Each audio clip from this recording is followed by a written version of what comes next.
যে অপরাধটা সংগঠিত হয়েছে না এই সন্দেশখালিতে, যার অভিযোগ উঠেছে, এই অভিযোগ অত্যন্ত গুরুতর অভিযোগ। কলকাতা থেকে 2 ঘন্টার দূরত্বে, বাংলার রাজধানীর 2 ঘন্টা দূরত্বে যদি মহিলাদের সাথে এই ধরনের আচরণ হয়, তাহলে পরে সেই মুখ্যমন্ত্রীর আমার মনে হয় নৈতিক দায়িত্ব নিয়ে পদত্যাগ করা উচিত। বিজেপির রাজ্য সভাপতি সুকান্ত মজুমদার আজ ঝটিকা সফরে ইসলামপুর শহরে আসেন। শিবডাঙ্গিপাড়া নগর মণ্ডল কার্যালয়ে প্রধানমন্ত্রীর মন কি বাত কার্যক্রম দলীয় সমর্থকদের সঙ্গে শোনেন। দলীয় কার্যালয়ের সাংবাদিকদের মুখোমুখি হয়ে বলেন প্রধানমন্ত্রী, ভোটের আগে অন্তিম মন কি বাত কার্যক্রম, ভোটের পর 111তম মন কি বাত অনুষ্ঠান অনুষ্ঠিত হবে। চোপড়ার ঘটনার সম্বন্ধে তিনি বলেন, চোপড়ার ঘটনায় বিএসএফ প্রেস রিলিজ দিয়ে দিয়েছে। সেখানে বিএসএফ এর কোনো দোষ নেই, বিএসএফ শিশুদেরকে নিয়ে গিয়েছিল উদ্ধার করে। পশ্চিমবঙ্গের যে অবস্থা, ভোটে 3 মাস আগে থেকে কেন্দ্র বাহিনী থাকা উচিত বলে দাবি করেন সুকান্ত মজুমদার।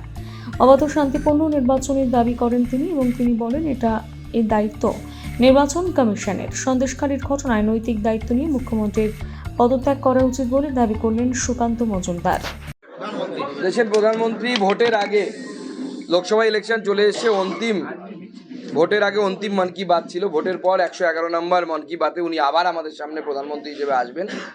কারণ গোটা দেশ এবং তার সাথে আমরাও 100% কনফিডেন্ট যে এবার আরও একবার গোটা দেশের মানুষ প্রধানমন্ত্রী হিসেবে মাননীয় নরেন্দ্র মোদীকে আবার নির্বাচিত করতে চলেছে।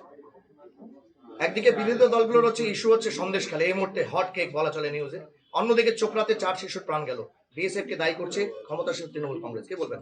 দেখো, তৃণমূলে এই চোপড়ার যে ঘটনা, সেই ঘটনাতে বিএসএফ এর নাম টেনে এনে তৃণমূল কংগ্রেস চেয়েছিল যে সন্দেশখালী থেকে নজর ঘুরিয়ে দেওয়ার জন্য। এবং শুধু চোপড়ার ঘটনা না, তার আগে আধার কার্ড নিয়ে একটা মিথ্যে প্রচার করে তৃণমূল কংগ্রেস এটা চেষ্টা করেছিল। আবার আধার কার্ড নিয়ে আবার একটা তৃণমূল কংগ্রেস মিথ্যে প্রচার করছে, ওরা নাকি বিএসকে অর্থাৎ ওদের যে বাংলা সহায়তা কেন্দ্র আছে সেখান থেকে নাকি আধার বানিয়ে দেবে। আমি বলে যাচ্ছি, কোনো আধার বিএসকে থেকে হবে না, আধার বিএসকে থেকে হবে না, সরকারি জায়গা থেকেই হবে। কারণ তৃণমূল কংগ্রেসের হাতে যদি আধার ছেড়ে দেওয়া হয়, বিএসকে ছেড়ে দেওয়া হয়, বিএসকে হাতে ছেড়ে দেওয়া হয়, তৃণমূল কংগ্রেস মায়ানমার থেকে রোহিঙ্গা নিয়ে এসে ইসলামপুরে বসিয়ে দেবে। তো সেই জন্য ওটা করা যাবে না, হবে না। সেই জন্য চোপড়ার ঘটনা, বিএসএফ তো আপনাদেরকে প্রেস রিলিজ দিয়েছে, বিএসএফ এর কোনো দোষই নেই ওখানে।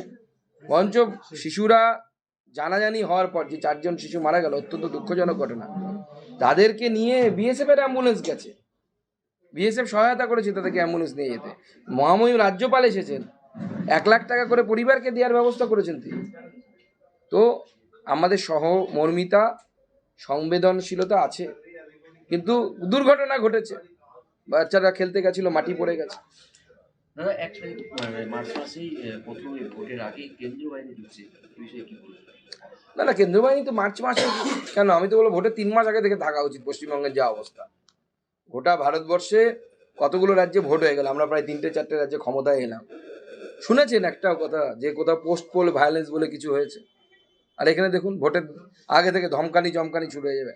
এখন অবশ্য গলার ভয়েস কমে গেছে, এখন আর অত খেলা হবে বাজাচ্ছে না, কারণ ইডি সিবিআই খেলছে এখন, আর ওরা দেখছে শুধু তাকিয়ে তাকিয়ে। তো কিন্তু ভোট এলেই এই যে অত্যাচার মানুষের উপর, সেই জন্য সেন্ট্রাল বাহিনী দরকার, মানুষের উপর যেন অত্যাচার না হয় এবং ফ্রি অ্যান্ড ফেয়ার ইলেকশন হয়। এটা নির্বাচন কমিশনের দায়িত্ব, ফ্রি অ্যান্ড ফেয়ার ইলেকশন করানো। তো সেন্ট্রাল বাহিনী ছাড়া এখানে ফ্রি অ্যান্ড ফেয়ার ইলেকশন সম্ভবই না। দাদা, বিষয়টা হচ্ছে যে সন্দেশখালীতে 144 ধারা বিজেপিদের জন্য এবং বা বিরোধীদের জন্য, কিন্তু শাসক দলের নেতারা অনায়াসে সেখানে ঘুরে বেড়াচ্ছে। হ্যাঁ, সেটা তো আমি গতকালই বলেছি। আমার গতকাল জেএনইউতে লেকচার ছিল, আপনারা নিশ্চয়ই জানেন। সেখানেও আমরা বলেছি সংবাদ মাধ্যমকে যে এই যে 144 ধারা, এটা হচ্ছে পলিটিক্যাল 144 ধারা, রাজনৈতিক 144 ধারা, শুধুমাত্র বিজেপির জন্য অ্যাপ্লিকেবল। এমনকি আপনাদের বিরোধীদের অন্যদেরকেও সেইভাবে আটকানো হচ্ছে না। বৃন্দা কারার যেদিন গেছিলেন, তাকে তো তার সাথে 10-12 জন লোক ঢুকে গেছিল। তো বৃন্দা কারাত কি এমপি না এমএলএ? আমি যেদিন গেছি আমাকে আটকেছে, তখন আমি বললাম যে বৃন্দা কারাতকে কেন ঢুকতে দিয়েছেন? তখন রাজি হলো আপনি যাবেন একা, পরে রাজি হলো আপনি যাবেন আপনার সাথে একজন। অর্থাৎ 144 হচ্ছে অ্যাপ্লিকেবল শুধুমাত্র বিজেপির জন্য। কারণ বিজেপি গেলে পরে মহিলারা বেরিয়ে আসছে, আমাকে দেখে ফুল ছেটাচ্ছিলেন, তারা শঙ্খ বাজাচ্ছিলেন, হাতে রাখি বাঁধলেন মহিলারা, আপনারাই দেখিয়েছেন মিডিয়াতে। কিন্তু তৃণমূলকে দেখলে আর পুলিশকে দেখলে ওই মহিলারা, ওই আমাদের দিদি বোনেরা ঝাঁটা নিয়ে তেড়ে যাচ্ছে। দাদা সন্দেশখালীর ঘটনা নন্দীগ্রামকে মনে করিয়ে দিচ্ছে। আপনার কি মনে হয় এটা কি নন্দীগ্রাম ধাঁচের আন্দোলন হচ্ছে? আমার মনে হয়, দেখুন, আন্দোলন নন্দীগ্রামের ধাঁচে হচ্ছে কিনা আমি বলবো হতে পারে, হয়তো নন্দীগ্রামের ধাঁচে হচ্ছে, কিন্তু যে অপরাধটা সংগঠিত হয়েছে না এই সন্দেশখালীতে, যার অভিযোগ উঠেছে, এই অভিযোগ অত্যন্ত গুরুতর অভিযোগ। কলকাতা থেকে 2 ঘন্টার দূরত্বে, বাংলার রাজধানীর 2 ঘন্টা দূরত্বে যদি মহিলাদের সাথে এই ধরনের আচরণ হয়, তাহলে পরে সেই মুখ্যমন্ত্রীর আমার মনে হয় নৈতিক দায়িত্ব নিয়ে পদত্যাগ করা উচিত।